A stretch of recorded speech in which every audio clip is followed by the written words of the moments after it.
नमस्कार दोस्तों, मैं आचार्य वसुधा हार्दिक अभिनंदन करती हूँ आप सभी का आपके अपने YouTube चैनल गुरु सप्तऋषि ज्योतिष शिक्षण संस्थान की ओर से। दोस्तों, आज के वीडियो में हम बात करेंगे साप्ताहिक राशिफल के बारे में। कैसा रहेगा 16 जनवरी 2023 से लेकर 22 जनवरी 2023 तक का ये ग्रह गोचर आपकी राशि के लिए। सबसे पहले जान लेते हैं कि कौन कौन से विशेष व्रत, पर्व और त्योहार इस सप्ताह में आने वाले हैं। लेकिन उससे पहले आपसे निवेदन करूंगी कि यदि आपने अब तक चैनल को सब्सक्राइब नहीं किया है तो प्लीज सब्सक्राइब कर दीजिए, साथ ही साथ बेल आइकॉन को जरूर दबा दीजिए ताकि आने वाले सभी वीडियो आपको समय से मिल सकें। तो चलिए बात करते हैं व्रत, पर्व और त्योहारों के बारे में। सबसे पहले बात करें तो 17 जनवरी को, जी हाँ, जिनका बहुत दिनों से इंतजार था, शनिदेव आ रहे हैं अपनी ही राशि कुंभ राशि के अंदर, करेंगे राशि परिवर्तन और निकलकर मकर राशि से आएंगे कुंभ राशि में। उसके बाद में 18 जनवरी को शततीला एकादशी मनाई जाएगी। 19 जनवरी को प्रदोष का व्रत रखा जाएगा तथा 20 जनवरी को मासिक शिवरात्रि का त्योहार मनाया जाएगा। 21 जनवरी को माघ मास की अमावस्या, यानी कि अगर मैं कहूं तो इस दिन मौनी अमावस्या मनाई जाएगी और दोस्तों पितृतर्पण के लिए इसका एक विशेष महत्व होता है। 22 जनवरी को शुक्र कुंभ राशि में प्रवेश करेंगे और 22 जनवरी को ही माघ मास की नवरात्रि यानी कि गुप्त नवरात्रि का आरंभ होगा। तो ये तो थे व्रत, पर्व और त्योहार। आइए अब बात करते हैं कैसा रहेगा आपका राशिफल। चलिए अब बात करते हैं सिंह लगन वाले जातकों के लिए कैसा रहेगा ग्रह गोचर की दृष्टि से 16 जनवरी 2023 से लेकर 22 जनवरी 2023 तक का ये सप्ताह। सबसे पहले बात कर लेते हैं दोस्तों आपके ग्रह गोचर की।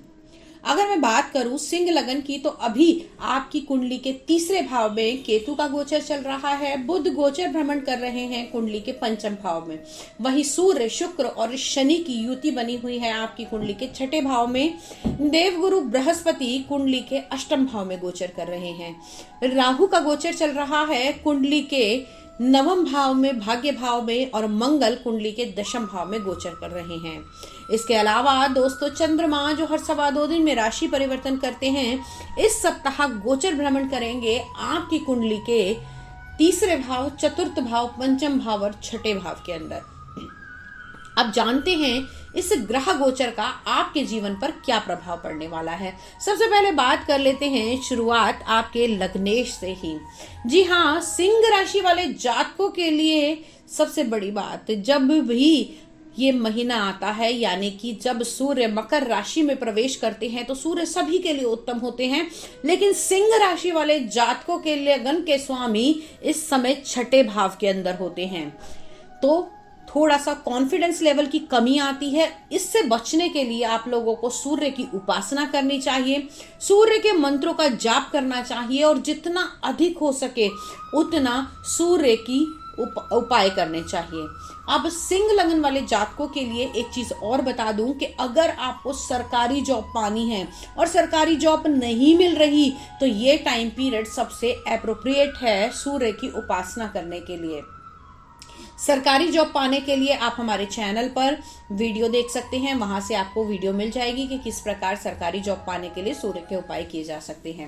अब बात करते हैं आपकी कुंडली के दूसरे भाव के बारे में, जिसे हम नेत्र का भाव मानते हैं, जिसे हम गले का भाव मानते हैं, जिससे हम कुटुंब, परिवार और आपकी वाणी भी देखते हैं।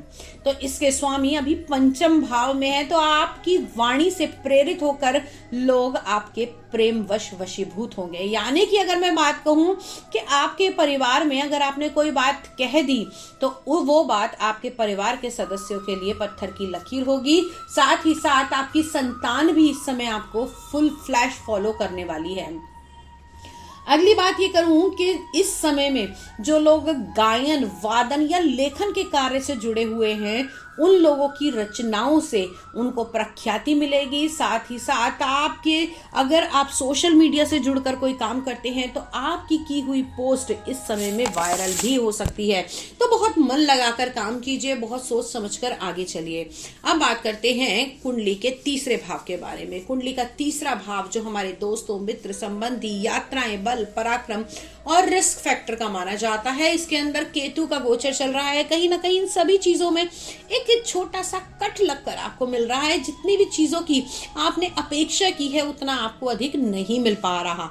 लेकिन सप्ताह के शुरुआत में चंद्रमा यहाँ विराजित होंगे तो कहीं ना कहीं आपके पुराने रिश्ते, आपके पुराने दोस्त, आपके पुराने संबंधी आपको मिलेंगे और जिनके मिलने से आप लोगों को खुशी भी प्राप्त होगी। लेकिन वहीं अगर मैं ये बात करूं कि आपके तीसरे भाव के स्वामी अभी छठे में चल रहे हैं, बहुत सारे लोगों को ये भाव समझ नहीं आते। लेकिन मैं सीधा सीधा अगर बात करूं तो आप लोगों को इस समय सोशल मीडिया से थोड़ा सा संभल कर चलना होगा। हो सकता है जैसा कि मैंने आपको कहा कि आपकी कोई पोस्ट वायरल हो सकती है, तो उस वायरल को आप पॉजिटिव वे में करेंगे तो ज्यादा बेटर रहेगा। अब बात करते हैं आपकी कुंडली के चतुर्थ भाव के बारे में। चतुर्थ भाव आपका सुख का स्थान, आपके वाहन का, आपके मकान का, आपकी माता का स्थान। इस समय में आपके चतुर्थ भाव के स्वामी दशम भाव में है और अपने ही घर को दृष्टि दे रहे हैं। तो दोस्तों ये टाइम पीरियड उन लोगों के लिए जो बिल्डिंग मटेरियल का, मकान बनाने का, रेते का, भट्टे का, ईंटों का, इन सभी का काम करते हैं, प्रॉपर्टी डीलिंग का बिजनेस करते हैं, सेना में कार्यरत है, या फिर मैं कहूँ कि अगर आपका स्पोर्ट्स मटेरियल का कोई काम है, आप स्पोर्ट्स सेक्टर से जुड़े हुए हैं, किसी प्रकार के खेल को सिखाते हैं या सीखते हैं, तो ये सप्ताह आपके लिए बहुत ही लाभवान रहने वाला है। इस सप्ताह में किए हुए कार्य से आपको प्रख्याति तो मिलेगी, साथ ही साथ आपको उन्नति भी मिलती हुई दिखाई देती है। प्रॉफिट्स भी मिलेंगे, आपके कारोबार में उन्नति होगी। अब बात करते हैं आपकी कुंडली के पंचम भाव के बारे में। पंचम भाव यानी कि धनु राशि, जिसके स्वामी अभी अष्टम भाव में हैं, अपने से चतुर्थ में हैं, लेकिन कहीं ना कहीं यहाँ पर इनके जाने से, क्योंकि पेट का कारक भी माना जाता है पंचम भाव, और देवगुरु बृहस्पति का यहाँ आना कहीं ना कहीं गैस्ट्रिक समस्याएं आपको उत्पन्न करेगा। संतान से जुड़े हुए छोटे मोटी परेशानियां हो सकती हैं, संतान को थोड़ी बीमारी हो सकती है, या फिर मैं कहूँ कि अपनी संतान का बुखार से, पीलिए से, इन सब चीज़ों से थोड़ा सा ध्यान रखकर अगर चलेंगे तो बेटर रहेगा। अगर जॉब के लिए अप्लाई कर रहे थे तो आगे बढ़ सकते हैं, उसके लिए समय बिल्कुल उपयुक्त है। और साथ ही साथ प्रेम संबंधों की अगर मैं बात करूं तो दोस्तों अभी थोड़ा सा संभल कर चलने की आवश्यकता है।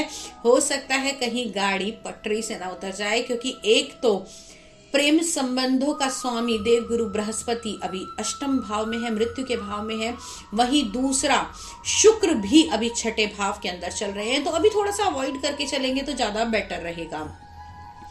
छठे भाव में सूर्य, शनि और शुक्र की युति है। इससे क्या होगा, कॉन्फिडेंस लेवल की कमी तो सूर्य थोड़ा सा देंगे, लेकिन शनि यहाँ पर छठे भाव में स्वराशि के होकर विराजमान है, आपके शत्रुओं को आप पर कम से कम भारी नहीं होने देंगे। आप बेशक अपनी बात कह ना पाए, लेकिन सामने वाला भी आपको दबा नहीं पाएगा। इस समय में आप लोगों का साथ, आप लोगों का ध्यान कोई स्त्री अधिक तरीके से कर सकती है। अगर आपका जीवन साथी आपके साथ देता है, आपके साथ में इन सभी चीजों में इन्वॉल्व है, तो उससे बचा जा सकता है। वो उसके जरिए आप इन सभी परेशानियों से मुक्ति पा सकते हैं। ऋण की अगर मैं बात करूं तो इस समय में एक मोटा ऋण लेने की, या फिर अगर एक्सपेंडिशन के लिए आप ऋण लेना चाहते हैं तो उसके भी योग बने हुए हैं। दाम्पत्य जीवन आप लोगों का अच्छा रहेगा। साथ ही साथ अब बात कर लेते हैं आपके व्यवसाय के बारे में, आपकी फैक्ट्री के, आपके मकान के बारे में। तो कुंडली के दशम भाव से हम इसका निर्णय करते हैं, और दशम भाव के स्वामी अभी आपके छठे भाव में है। तो मैंने कहा ना कि आप बिजनेस को एक्सपेंड करने के लिए इस समय में ऋण ले सकते हैं, लेकिन आप लोगों के अंदर उस काम को करने के लिए पूरी शक्ति रहेगी, पूरा उल्लास और उमंग रहेगी। और यहीं पर मंगल बैठकर आपके पंचम भाव और लगन भाव और चतुर्थ भाव को भी दृष्टि दे रहे हैं। तो कहीं ना कहीं आपके व्यवसाय से जुड़े हुए कामों में आपको उत्तीर्णता मिलेगी। साथ ही साथ अगर जॉब के बारे में सोच रहे हैं, कुछ चेंज करने के बारे में सोच रहे हैं, तो वो भी आप लोग निश्चित तौर पर कर सकते हैं।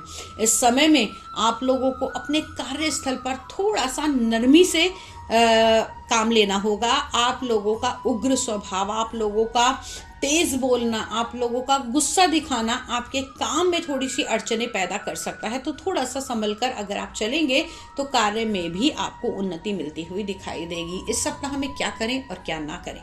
सबसे बड़ी बात, इस सप्ताह में किसी की भी झूठी बातों में आए ना। अपने कान, आप लोग कान के कच्चे बिल्कुल ना बने, क्योंकि कहीं ना कहीं राहु आप लोगों के नवम भाव में बैठे हुए हैं। यहाँ पर आप लोगों को बहुत ज़्यादा एज्यूमिंग पावर देगा कि ऐसा हो जाएगा तो ऐसा हो जाएगा, लेकिन आप लोगों को दूसरों की बातों में नहीं आना है। दूसरों की बातों में आकर कोई भी काम आप लोगों को ऐसा नहीं करना है जिससे आपकी फाइनेंशियल स्टेटस पर असर पड़ेगा। अब लकी नंबर की अगर मैं बात करूं तो इस सप्ताह लकी नंबर आप लोगों के लिए रहने वाला है नंबर 9 और लकी कलर आप लोगों के लिए रहेगा गोल्डन येलो कलर। दोस्तों, ये तो थी ओवरऑल गणना, लेकिन हर व्यक्ति के अपने अलग कर्म, अपने अलग ग्रह, अपनी अलग दशाएं, अपने अलग नक्षत्र होते हैं। हर व्यक्ति की अपनी एक अलग कुंडली होती है। यदि आप किसी ऐसी परेशानी में हैं जिसका समाधान आपको नहीं मिल रहा है और आप हमसे व्यक्तिगत रूप से अपनी कुंडली का विश्लेषण करवाना चाहते हैं, तो आप हमें हमारे नंबर पर संपर्क करके हमसे जुड़ सकते हैं, अपॉइंटमेंट फिक्स कर सकते हैं और सलाह ले सकते हैं। साथ ही साथ यदि आप लोग हमसे astrology, vastu, tarot card reading, numerology कुछ सीखना चाहते हैं, तब भी गुरु सप्तऋषि ज्योतिष शिक्षण संस्थान में आपका हार्दिक अभिनंदन है। मैं आचार्य वसुधा आज अपनी वाणी को यही विराम देते हुए अगले वीडियो में फिर से मिलने का वादा करते हुए आपसे विदा लेती हूँ। तब तक के लिए जय माँ भगवती।